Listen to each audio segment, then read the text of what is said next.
Welcome to the August 12th, 2013 Troy City Council meeting. We are pleased this evening to have Pastor Dan Lewis from Troy Christian Chapel with us to give the invocation. And please stand for that and remain standing for the Pledge of Allegiance after the invocation. Pastor? Would you bow for prayer? Our Heavenly Father, we do consider ourselves to be very blessed in this community and in the homes and businesses that surround us. We do understand that your word tells us that to whom much is given, much is required, which means that we must use our resources wisely and we must use them for causes beyond our immediate personal benefit. So we pray, Lord, for your guidance. We will indeed use what you have given to us in ways that honor you. We ask for your wisdom and your guidance for our council and for our citizens, for the leaders of our community. May your blessing be upon them as we seek to please you. And we pray this in the name of Christ our Lord. Amen. I pledge allegiance to the flag of the United States of America and to the republic for which it stands, one nation, under God, indivisible, with liberty and justice for all. Thank you, Pastor. Troy City Council meeting is now called to order. The roll call, Ms. Bittner. Mayor Slater? Here. Councilmember Campbell? Here. Mayor Pro Tem Fleming? Here. Councilmember Henderson? Here. Councilmember McGinnis? Here. Councilmember Pennington? Councilmember Teets? Here. I spoke with Councilman Pennington this evening. He is delayed on a personal issue and will be here shortly. So we will pass on an excused absence at this time. Our first order of business is certificates of recognition and special presentations. And I would like to ask Community Affairs Director Cindy Stewart to come forward for the City of Troy Employees Casual for Cause program presentation. Good evening. Hello, Mayor and City Council. It's my pleasure to present again the City Employees for Casual for a Cause. We can wear jeans on Fridays, and for the month of January and February, we picked the Gift of Life Foundation, and we raised $704.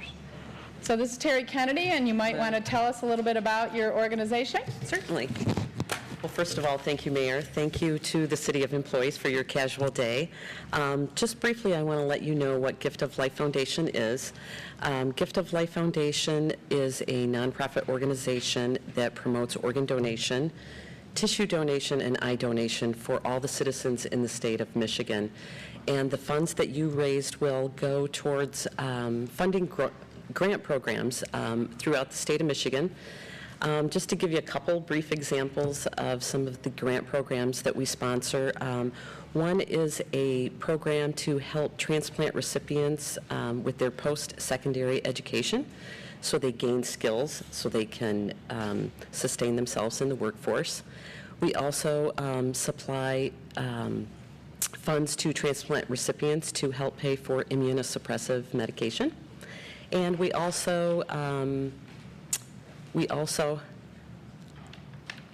sorry about that, got distracted there. And our third grant program is for social workers. We provide money for social workers in the transplant hospitals to help them with discretionary funds. So we provide about $200,000 to $300,000 each year for that. So we greatly appreciate your support. Thank you. Thank you very much. It's a great cause. Thank you. Thank you. Next, Human Resources Director Peggy Sears will make a presentation. Good evening. Good evening, Mayor, City Council. It's my pleasure tonight to recognize Jeanette Menig and her accomplishments in the human resources field.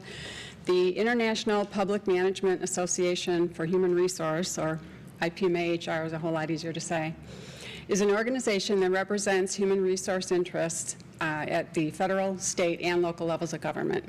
Their mission is to provide assistance, advocacy, professional development, continuous education in human resources, and they have a certification program that is intended to encourage continuous education. It requires the candidate to apply, meet specific education and experience requirements, and they attend a training program and then must complete a certification exam. Recertification is required every 3 years to maintain it. On her own initiative, Jeanette Menig applied to and attended and successfully completed the program, and on July 16 was awarded her certified professional designation. And in recognition of that, here's a framed copy of your certificate. Thank you. Thank you, Mayor and City Council, for acknowledging my certification, and special thanks to Peggy Sears and Brian Kishnick for bringing it to your attention. As Peggy said, IPMA is an international organization, and it strives to advance the human resources profession and guide professionals to become members of the organization as far as business partners, change agents, and leaders in the public sector. I'm very proud to receive this designation. I'm one of only 80 individuals internationally who has received this designation this year. Thank you. Thank you, and congratulations. Thank you.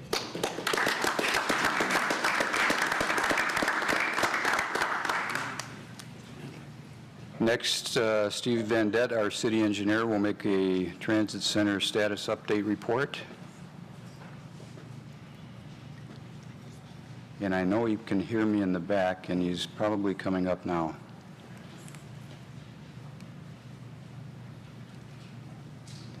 I just saw him walk down the hallway that way.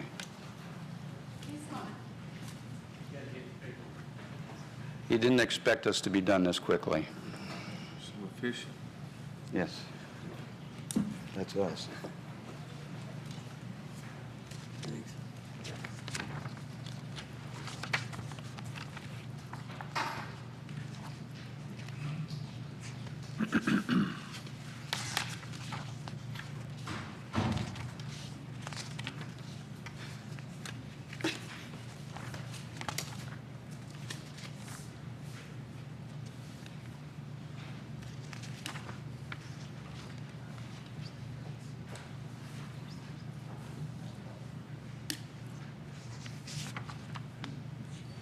Hi, Steve. Good evening. Good evening, Mayor and Council. My apologies. You see it's already up on the screen. Good evening. Wow.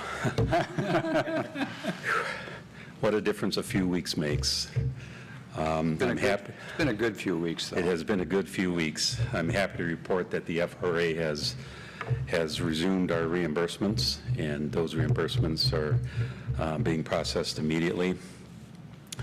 That decision was made last week after we laid out for them our plans for continuous ownership of the property and the necessary funding that we may need for resolving the property issue. Congressman Peters continued his support of the project, and using federal funding he helped secure in 2010. We are currently working out the details of repurposing $1.6 million for land acquisition in Troy. These funds were originally appropriated for Troy in 2010 when Birmingham was still in the project. And when Birmingham dropped out, our cost ultimately went down to $6.4 million from approximately $8.4 million. And so at that time, the funds were thought not to be needed unless Birmingham got back in the project or if the funds were needed for land. Well, here we are. We will be discussing the details of apportioning these funds for land with SMART, MDOT, and FTA, Federal Transit Administration, this week, and we'll report back to you as soon as possible on our progress. We are confident that we will be able to address all of the details FRA is confident that we'll be able to do that, and that in part is why reimbursements have been reinstated. So we'll move forward on that in the next couple of weeks and report back. I don't have the...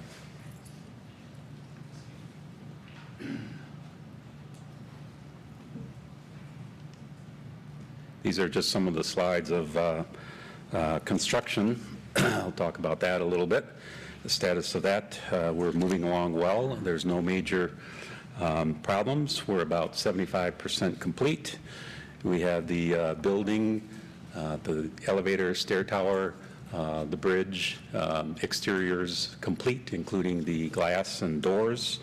And they're currently working on the mechanical and electrical and finishing out the interior. This picture was taken actually last week, and since then sidewalks have been poured to the building. In the foreground, you're seeing part of Doyle Drive, which is now poured out and complete. It was scheduled to open today, but that has been delayed because of rain that we had today, and we've got adjacent work going on, and they're staging that work from Doyle Drive. So that may be a few days yet before Doyle Drive is reopened. As I said, the sidewalks in the plaza area in front of the building are about, well, they're about 70% complete, I would say. In the next week or so, they will be completed. They're also doing rough grading, landscaping, some irrigation piping is being put in, and landscaping should start in a couple of weeks. Here's Doyle Drive in its poured out condition, except for there's a gap in the foreground there and some work on the left side of the slide, which is ongoing today as we speak.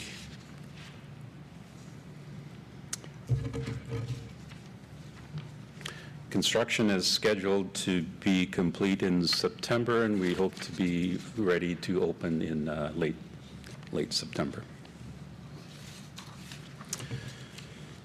As far as the status of the lawsuit, our attorney filed the city's application for leave to appeal with the Michigan Supreme Court, and we don't know when a decision will come, and that's really about all I can say about that, unless the attorney wants to add a few words. We're in an open forum, and we're hesitant to discuss any legal strategies about the ongoing lawsuit at this time.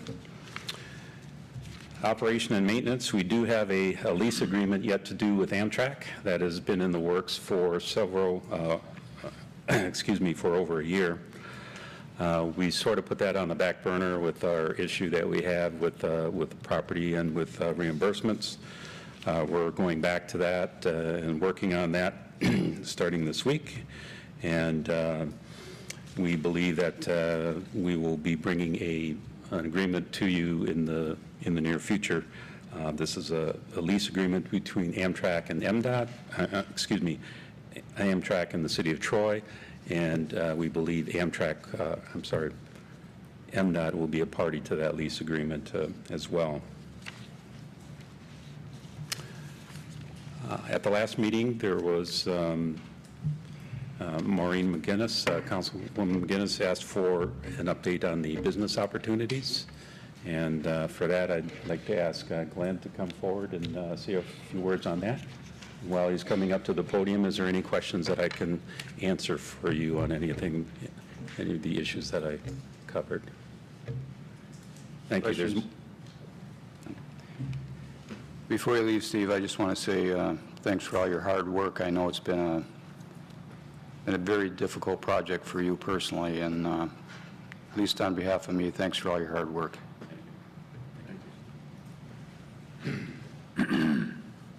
Good evening. Good evening. In front of you have a memo kind of updating you on the business opportunities elements of the transit center.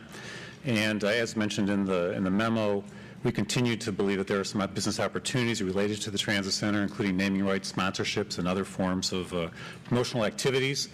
And we currently are working with now the new chamber president, who's just recently come on board. Actually, I have a meeting tomorrow morning with him to discuss kind of strategy for going forward on those opportunities and the best way to go about doing that.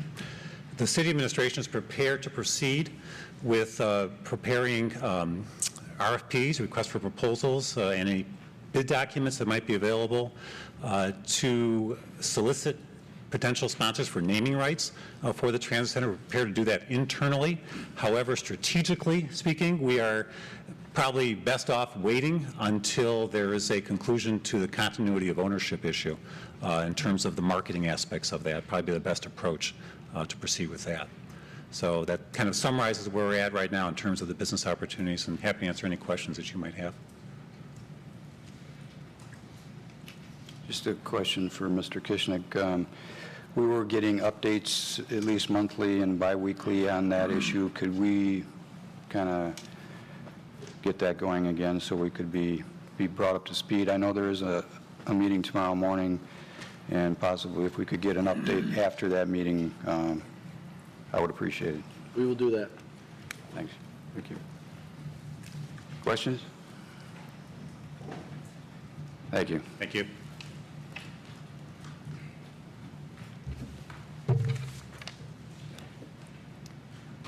There are no carryover items, so our next order of business is public hearings. Our first public hearing is the proposed amendments TDDA tax increment financing plan. It will be introduced by our bond counsel, Terrence Donnelly. So I will open that public hearing and ask Mr. Donnelly to come forward and give us an introduction to that. Good evening. Good evening, Mr. Mayor, members of the council. In order to introduce this item, I thought it would be appropriate just to offer you a brief chronology as to how we got here to this public hearing this evening.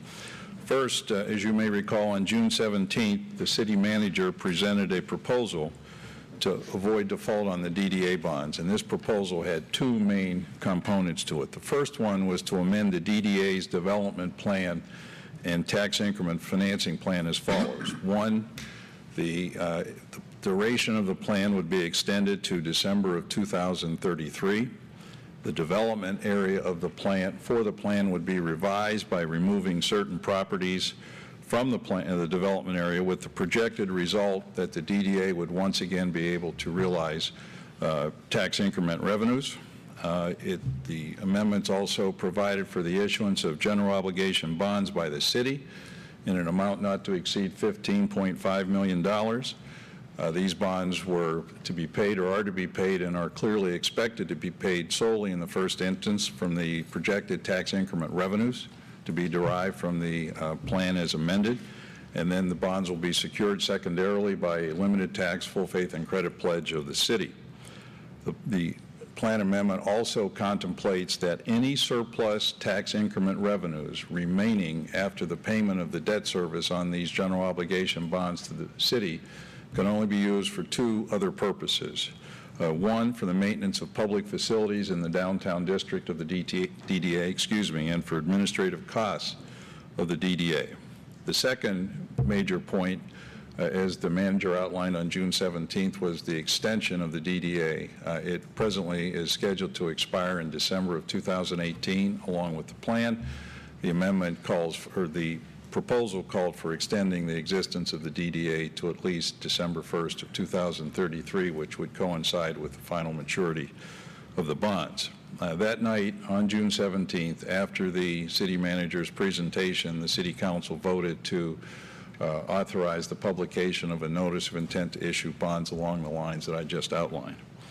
Then on June 19th of this year, the DDA met and approved the plan amendments as I just outlined.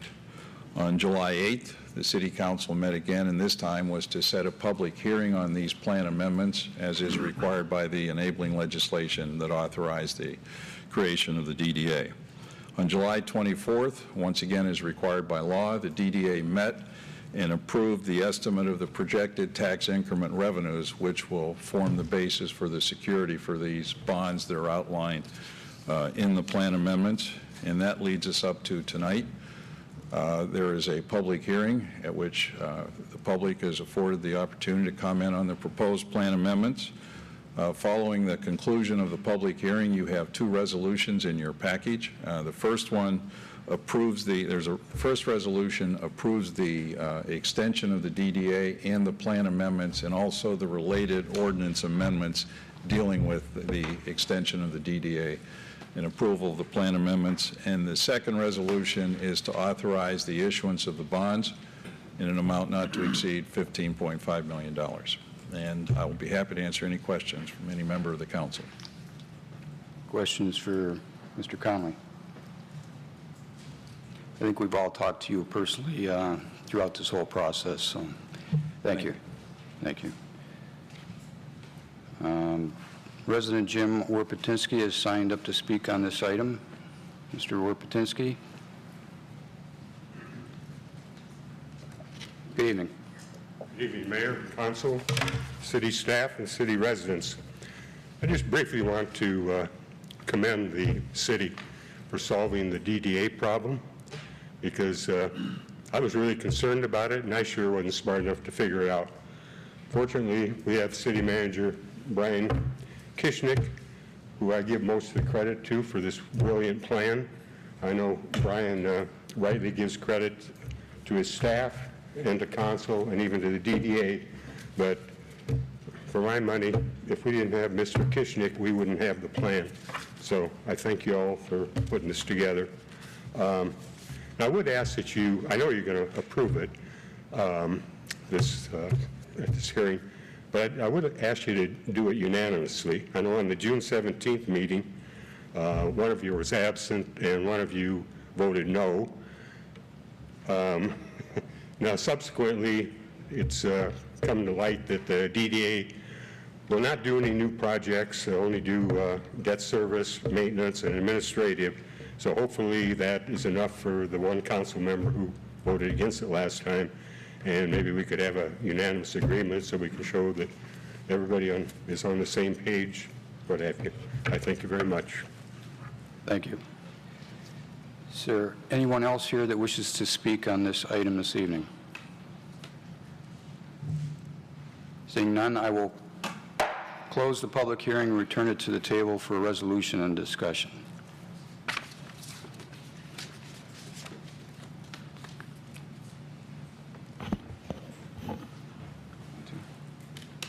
Mayor Pro Tem Fleming. Yes, Mayor, we have discussed this at length, and so I would move the Resolution A as printed there. Not going to read the whole thing. It's several pages. I hope not. Mayor? I don't think we have enough time. I'll support. Okay, moved by Mayor Pro Tem Fleming and supported by Councilman Henderson that we approve the resolution as printed. Discussion. Mayor, I just want to make sure it was just A that you're voting on, correct? And you know that you do have to vote on B as well tonight. I just wanted to make sure that that was clear and that you wanted to separate those. We'll do A first. Discussion on A.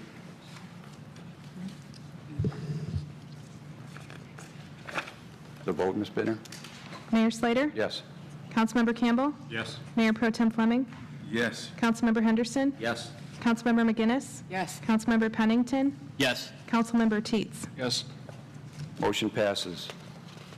Mayor Pro Tem Fleming. I will move Resolution B as printed. Support. Moved by Mayor Pro Tem Fleming and supported by Councilman Campbell that we approve the resolution as printed. Discussion. Councilman Teets? Yep, I, in the past, have been opposed to this idea, but I've read the plan, and for those that are interested in keeping score at home, on attachment A of the documents we've been given, page 14, under the use of captured revenues, it reads, tax increment revenues captured pursuant to amended tax increment financing plan will be used to pay the principal and interest of the city bonds going on later. Such surplus may be used only for the maintenance of public facilities in the downtown district, et cetera.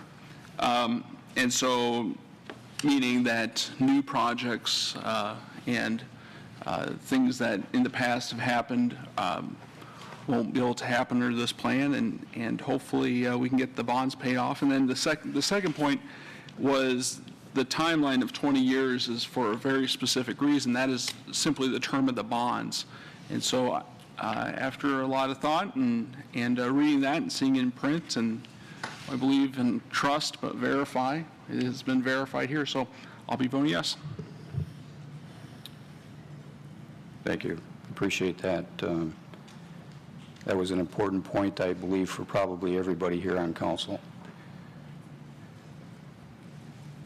The vote, Ms. Bittner. Councilmember Campbell? Yes. Mayor Pro Tem Fleming? Yes. Councilmember Henderson? Yes. Councilmember McGinnis? Yes. Councilmember Pennington? Yes. Councilmember Teetz? Yes. Mayor Slater? Yes.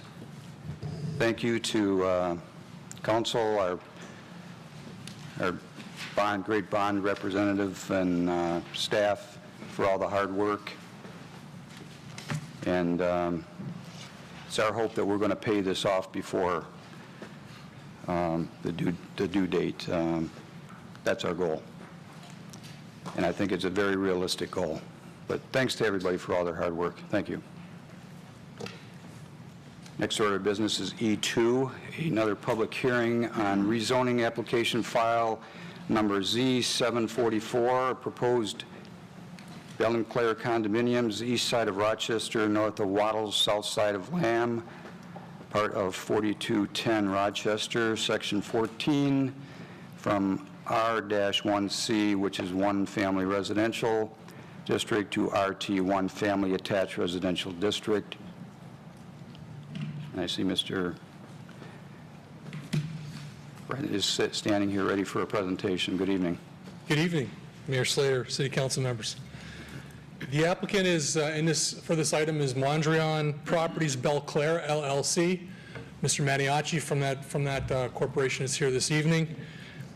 The site is located at the southeast corner of Rochester and Lamb Road at the former site of Tom's Landscaping. You see here in the aerial photograph how it looked about a year ago. The applicant seeks to rezone the parcel from R1C, one family residential, to RT, one family attached residential. You see a zoning map here. The subject parcel is this yellow piece right here. And you'll notice the properties to the north are zoned RT, properties to the south are zoned RT, and a property across Rochester here to the southwest is also zoned RT. So what's proposed will be consistent with the zoning that's already in that area. I'd also note that the site is within the classification that's called out as Rochester Road within the City of Troy Master Plan. What the Rochester Road classification calls for is intensity at the intersections of major thoroughfares and less intense uses interior to that, and those less intense uses include office and condominium type development like this. So it is consistent with the City of Troy Master Plan. The Planning Commission held a public hearing on this item on July 9th, 2013, recommended approval, and City Management recommends approval of the rezoning from R1C, one family residential, to RT, one family attached residential. I can answer any questions you may have. Questions? One question, Mayor. Question. Just to clarify, because we had another business totally different just south of that. This would be limited to 2 stories, right? Family, residential? Yes, it would be your typical Like a townhouse type. 5-story condominium there. that's Correct. 2 stories. Thank you. Correct. I think the height limit is 30 feet. Thank you. Brent. Thank you. I'll open the public hearing. Is there anyone in the audience that wishes to speak on this item? I have Mark Abel, Troy resident, that signed up to speak.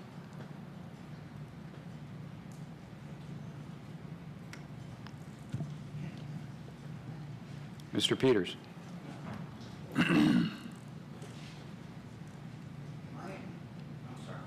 Yeah, my understanding, this is supposed to be condominiums going in on Rochester Road. Oh, those are, okay, sorry. Okay. I will close the public hearing and return it to the table for resolution and discussion.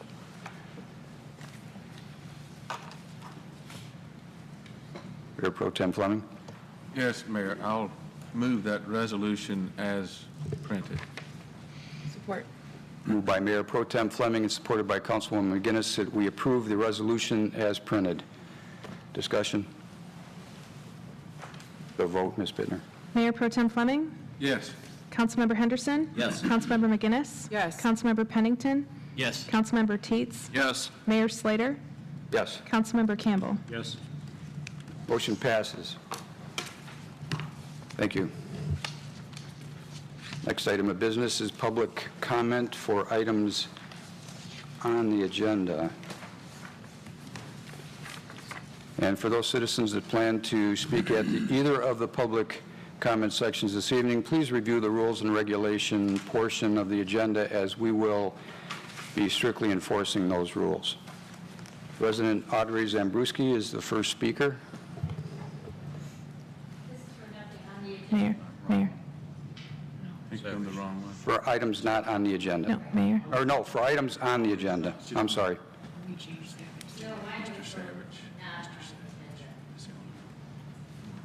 Okay, I moved down too far. I'm sorry. Mr. James Savage wishes to speak on C3.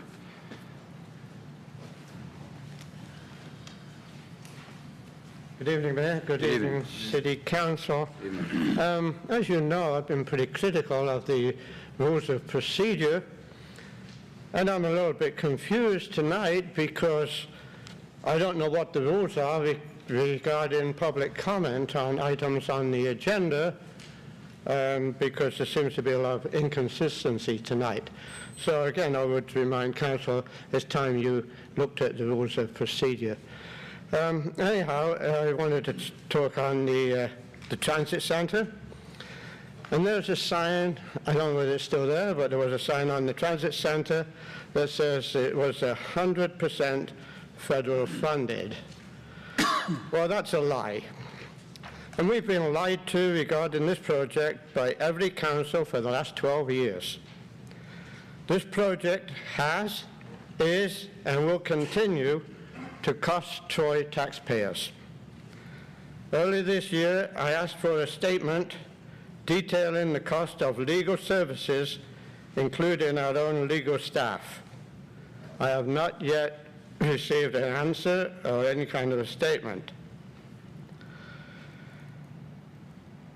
So I'm wondering what happened to transparency? Or do we not have the right to ask for reports on these issues? So, do we have this right? To get these facts, I believe the residents of Troy have this right, because I believe it's some of our money is being used, and if it isn't, we still have the right to know who is paying these costs. So, again, I ask, what are these legal costs and who is paying them? And again, let's look at the rules of procedure and keep it constant. Thank you.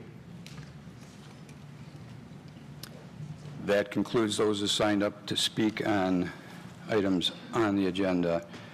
Next item of business is response by city administration or city council. Any response? Mayor Pro Tem Fleming. Mayor, yes, I know that we have supplied reports to the public in the past regarding the expenditures on the transit center, in detail those expenditures. I do not have them in front of me, but I believe Mr. Miller has supplied those in the past, and would ask that Mr. Savage personally get a copy of that, which outlines all the expenditures from the beginning, day one, transit center, for the transit centers. So I know that's available. Any other comments? I know that question's been asked and answered several times, and it's been published in agenda packets. I don't know what else to do. We have no postponed items, so our next order of business is regular business. There are no mayoral appointments for boards and committees, so I will give the microphone to Mayor Pro Tem Fleming for his appointments. Thank you, Mayor. We have one appointment to the Zoning Board of Appeals. Resolved that Troy City Council hereby appoints Paul McCowan to serve on the Zoning Board of Appeals as an alternate, replacing David Eisenbacher, the vacancy created when he moved to a full-time member. The term expires January 31st, 2015. Is there Councilwoman McGinnis? Second? Yeah. Moved by Mayor Pro Tem Fleming and seconded by Councilwoman McGinnis that we nominate for the Zoning Board of Appeals Paul McCowan for the term to expire January 31st, 2015. Discussion? Mayor Pro Tem Fleming. Mayor, that's, last time we nominated, this time it's actually the appointment that we're doing. Okay. For him versus nomination. Okay. That's appointment. Mine says nomination, but it is an appointment, is that correct? Yes, it is an appointment. Okay. Sorry. Discussion on the appointment?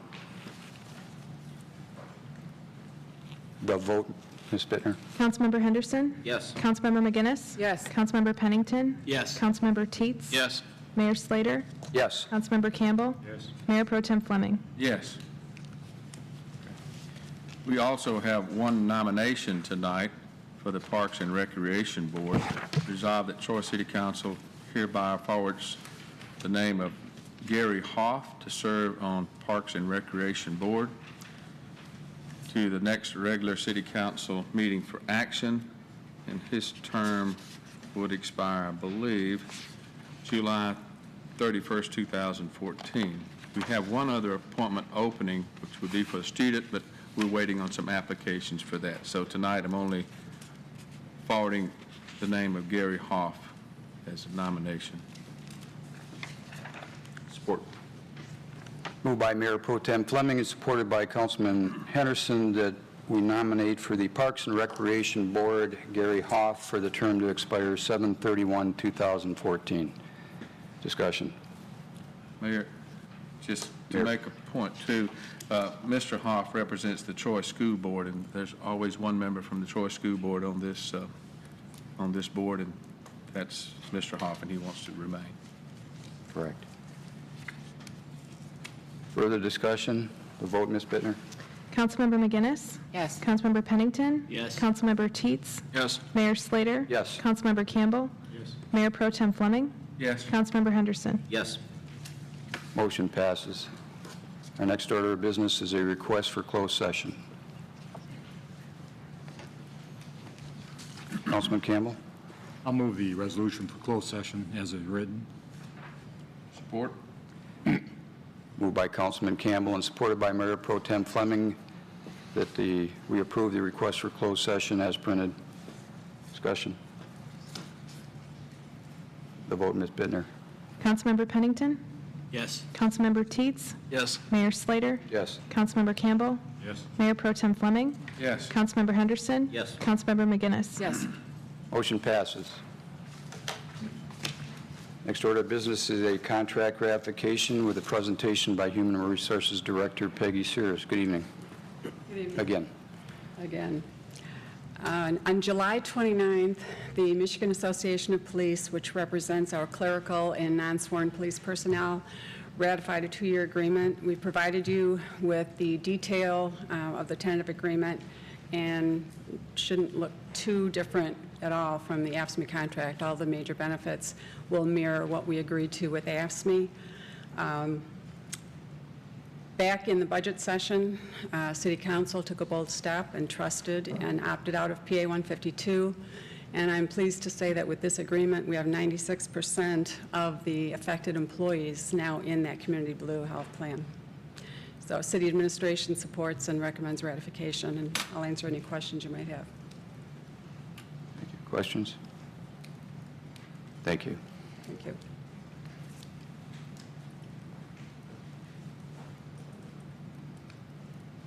Councilwoman McGinnis? Resolved that a collective bargaining agreement between the City of Troy and MAP for the period July 1, 2013 through June 30th, 2015 is hereby ratified by the City Council of the City of Troy, and the Mayor and City Clerk are authorized to execute the final agreement. Support. Moved by Councilwoman McGinnis and supported by Mayor Pro Tem Fleming that we pass the resolution as printed. Discussion? The vote, Ms. Bittner. Councilmember Teetz? Yes. Mayor Slater? Yes. Councilmember Campbell? Yes. Mayor Pro Tem Fleming? Yes. Councilmember Henderson? Yes. Councilmember McGinnis? Yes. Councilmember Pennington? Yes. Motion passes. Our next order of business is the consent agenda. Is there anyone on council that wishes to pull a consent item this evening? Somebody like to move the resolution? Mayor Pro Tem Fleming. Resolved that Troy City Council hereby approves all items on the consent agenda as presented. Support. Moved by Mayor Pro Tem Fleming and supported by Councilman Henderson that we approve all items on the consent agenda as presented. Discussion? The vote, Ms. Bittner. Mayor Slater? Yes. Councilmember Campbell? Yes. Mayor Pro Tem Fleming? Yes. Councilmember Henderson? Yes. Councilmember McGinnis? Yes. Councilmember Pennington? Yes. Councilmember Teetz? Yes.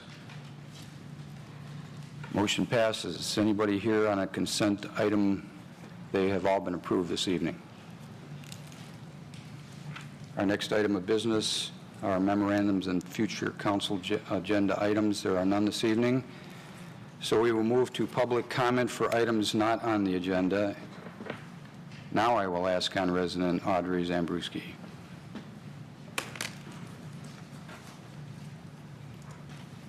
Good evening.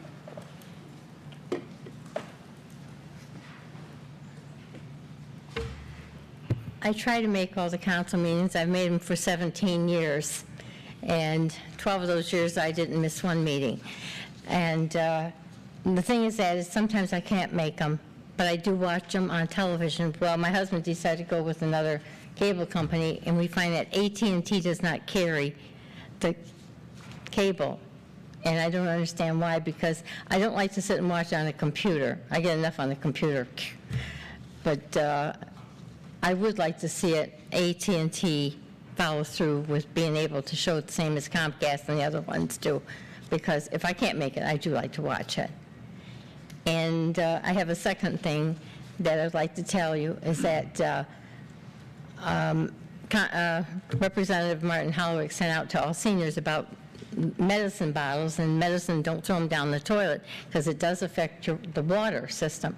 Now, well, I'm going to tell you openly, when I was in Heartland for therapy, a nurse told me, because she asked me if I wanted the pain pills to take home, and I said, no.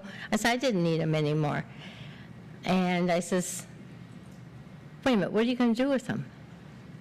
And she says, well, we just throw them down the toilet. Well, if Heartland does that, how many hospitals do that? And I know our police department collect them. I try to remember when. I don't know if it's once a week or if you can take them there anytime. I'm not sure, and I was hoping that you'd ask the chief of police about that so that we'd know. He knows I always catch them on something. And that, but I just think that a lot of people do not realize this, that they can bring them to the police department, even if they had something in the community center where they might get to better. But a lot of people don't realize, and when a nurse told me they threw them down, I thought, you know what, this has got to be, I'm writing all senators and every state, everything, they're all getting letters from me to say that they should do this. There should be something that says you cannot do this. And it's got to be mandatory by everybody, because if it is affecting the water system, how many of people are in the hospital because of that, and they don't realize what the problem is? So I just thought I'd let you know that it was done intentionally, you know, it said to me. Okay, thank you. Thank you. Our next speaker is resident Jerry White. Good evening. Good evening. How are you all tonight? Good, how are you? Real good. We have a problem in our general area that we wanted to make you aware of. I don't know that you can do anything about it. Move the microphone up, please. Okay. I'm not sure that you can do anything about it, but we just, as the residents in this, on South Boulevard, we want to make you aware of it. I think you have a copy of the proposal that we received last Friday. up until that point, we knew nothing about this. This is the first response that we had from these people. I've tried calling them to find out what this is all about. He won't answer my calls. He says he can't be contacted until the 19th of this month. I don't know what that's all about. But they want to put a passing lane in right in front of our homes.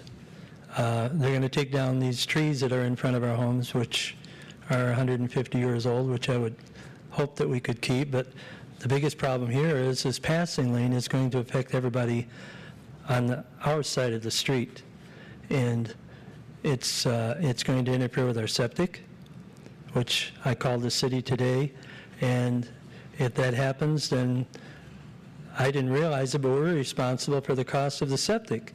That's $25,000 apiece. That doesn't really seem fair because the development is going across the street.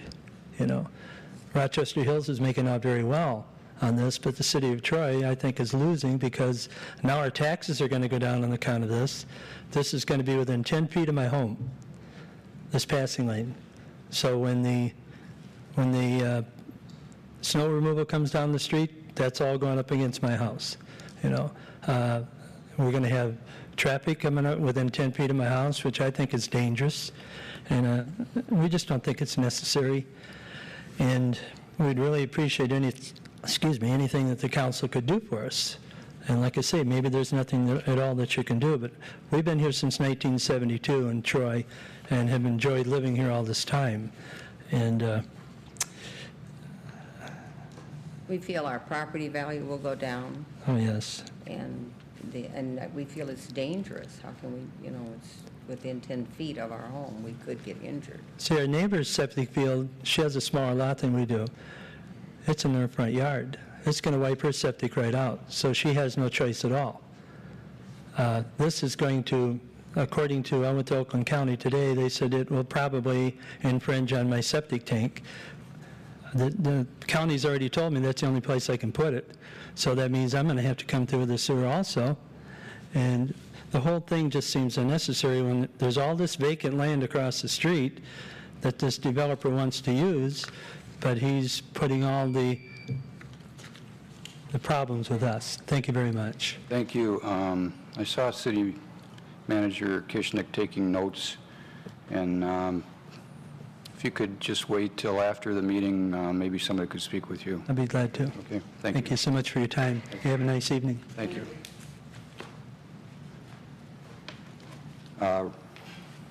Resident Richard Peters.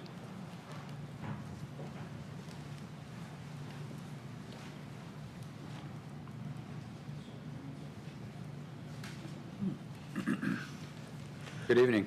Good evening, Council, Mayor. It's not really something I want to do, but because of the controversy about the budget in the country right now, I thought I'd say something about it. First of all, I think we all know where these cuts are aimed at. It seems pretty hypocritical for me or for us to speak about human rights abroad when we don't practice them at home. Now it's not the time for neo-Hooverism or callous disregard of human values. If you, and not to mention going back to 34 and 35 when they were coming out of this. If you look at where the cuts are targeted, you'll generally find that more crime, more illiteracy, more homelessness, not to mention the degradation of the environment, the denigration of the neighborhood, et cetera, and the hopelessness and despair. Instead of hopelessness and despair, let's do something right for America and keep the economy and the country moving forward. One quick point about health care. I'll take one bad doctor over 40 million no doctors. Some regulation over none, not to mention what the gal was talking about, the toilet and all that stuff, super virus bacteria. Also, industry, and particularly the automobile industry, over a saturated, maybe, if you will, foreign industry. So let's care about the people, and as the philosopher said, united you stand, or disunited we may. You know. Thank you very much. Thank you. Concludes those that have signed up to speak on items not on the agenda. Our next order of business is council referrals. There are none this evening, so we will move to council comments. Councilman Teets. If the city manager can review that AT&T situation when you get an opportunity, and then certainly the South Boulevard, something else I think we'd all be interested in getting an update on. Thank you. Councilwoman McGinnis. I've been asked to share an announcement for something fun and exciting that's coming up in the city of Troy. It's known as Park It Family Fun Night. It's going to be held on August 20th at Bolin Park. So we're asking you to bring the family to Bolin Park on Tuesday, August 20th at 6 p.m. for Park It Family Fun Night. There's going to be music, kids' activities, giveaways, and movies under the stars. Enjoy live music with the George Brothers Band at 6:30, followed by the movie Madagascar 3 at 8:15. We would also like to take a moment to thank our community sponsors for this event, which would be the Detroit Zoo, Metro PCS, and ZTE. For anyone that doesn't know, Bolin Park is located on Crooks Road between Big Beaver and Waddles. For more information, you can contact us at the city at 248-524-3484. So make a note of it in your calendars for August 20th. Thank you. Any other comments? I would just like to point out the Troy Chamber of Commerce and local restaurants present Troy Restaurant Week starting Sunday, August 18th through Friday, August 23rd. There are a number of restaurants that are participating. You can go to www.troyrestaurantweek.com to get further information on that, but it's some great restaurants that participate in Troy Restaurant Week. And just to comment on the AT&T issue, it's been an issue since they started with our city, and a frustration that we all share. And I know Cindy Stewart has information. Mr. Kishnick, would you mind if she talks about that? Oh, if she's prepared to, yeah, sure, great.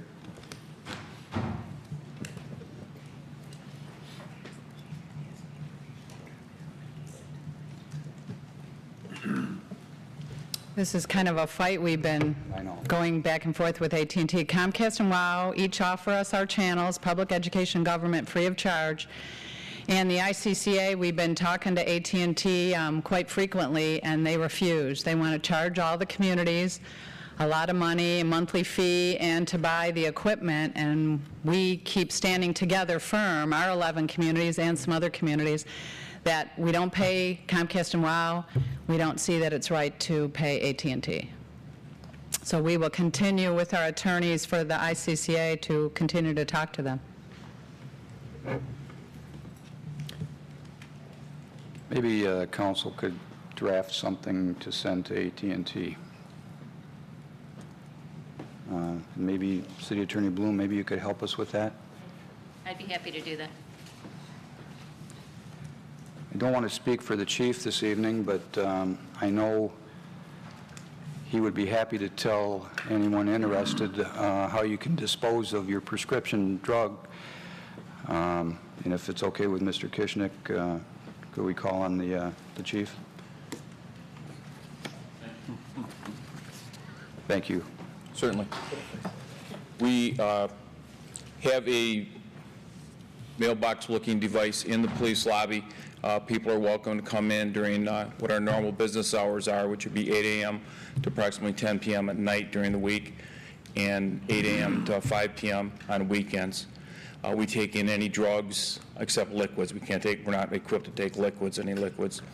It's important that there's a desk officer there that takes and writes down what all the drugs are, and then we dispose of them. We put them in the box and take care of them. There's also the Drug Enforcement Agency, where they'll do a drive. They take in all drugs and all kinds of stuff like that. They'll take the liquids and everything, and we announce that when we do that. We do that a few times a year with the DEA. Does that answer the question, Mayor? Yes, very much so. If somebody could just stop by Heartland and have a brief discussion with them. Sure, we can do it. Mr. Kishnick, if that would be okay. of community policing step in there. That'd be Make sure we great. talk to them. That'd be great. Councilman Teets. At the risk of really putting you on the spot, do they need to bring it in the original container? What's the appropriate way for someone to drop it off? We like not to have the packaging materials because it's easier for us to dispose of them. So we're providing a conduit to get rid of the medicine, so we don't ask any questions. We just take it in. We like to know what we have, so we categorize it, because a lot of it is the narcotics that are illegal for other people to possess. We want to make sure that we're taking them in and putting them in to dispose of them. I don't know if I confused that there, but does that make sense? I think it cleared it up. Yeah, Okay. it clarified. Thank you. Thank you. Thank you. Any other council comments this evening? Next order of business is reports. Several reports this evening. Any comments on the reports at all? We have no study items this evening, so we will recess for closed session. Thank you for coming this evening. Mr. Kishnick, could somebody just, thank you.